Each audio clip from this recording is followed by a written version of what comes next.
ভারী বর্ষণ ও উজানে পাহাড়ি ঢলে কুড়িগ্রামের ধরলা, তিস্তা, দুধকুমার সহ ১৬ নদীর পানি বৃদ্ধি অব্যাহত আছে। সৃষ্টি হয়েছে বন্যা পরিস্থিতির। কুড়িগ্রামের পাঁচগাছি ইউনিয়নের শুলকুর বাজার এলাকা থেকে যুক্ত হয়ে বিস্তারিত জানাচ্ছেন প্রতিনিধি ইউসুফ আলমগীর।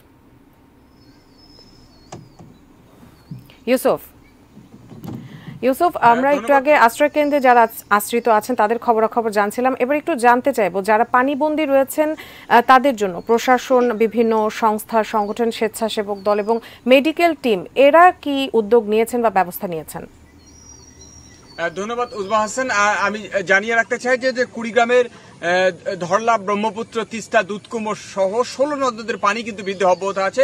বিশেষ করে তিস্তার পানি ২০ সেন্টিমিটার উপর দিয়ে বিপদসীমার উপর দিয়ে প্রবাহিত হচ্ছে এবং দুধকুমার নদীর পানি কিন্তু বিপদসীমার ৫ সেন্টিমিটার উপর দিয়ে বইছে এবং এছাড়াও ধরলা এবং ব্রহ্মপুত্রের পানি বিপদসীমার সামান্য নিচ দিয়ে প্রবাহিত হচ্ছে এবং পানি বৃদ্ধি অব্যাহত থাকায় বিভিন্ন নিম্নাঞ্চল এবং চরাঞ্চলের কিন্তু পানি প্রবেশ করতে শুরু করেছে এবং অনেক ক্ষেত ডুবে গেছে। বিশেষ করে সবজির ক্ষেতগুলোতে পানি ওঠায় সবজির ক্ষেতগুলো কিন্তু নষ্ট হতে শুরু করেছে এবং গ্রামীণ সড়কগুলোতেও পানি ওঠায় কিন্তু গ্রামীণ সড়কগুলো চলাচলের অনুপযোগী হয়ে উঠছে এবং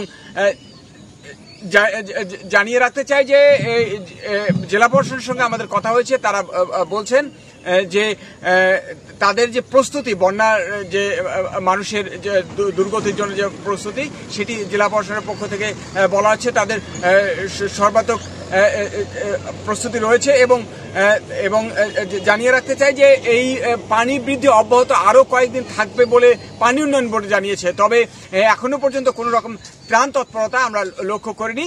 তবে খুব দ্রুততম সময়ে হয়তো সেটি শুরু হবে এবং কেননা এখনো পর্যন্ত কোনো মানুষ, বন্যার্ত মানুষজন তারা কিন্তু কোনো আশ্রয় কেন্দ্রে যায়নি। তবে হয়তো কালকের থেকে যেতে শুরু করবে।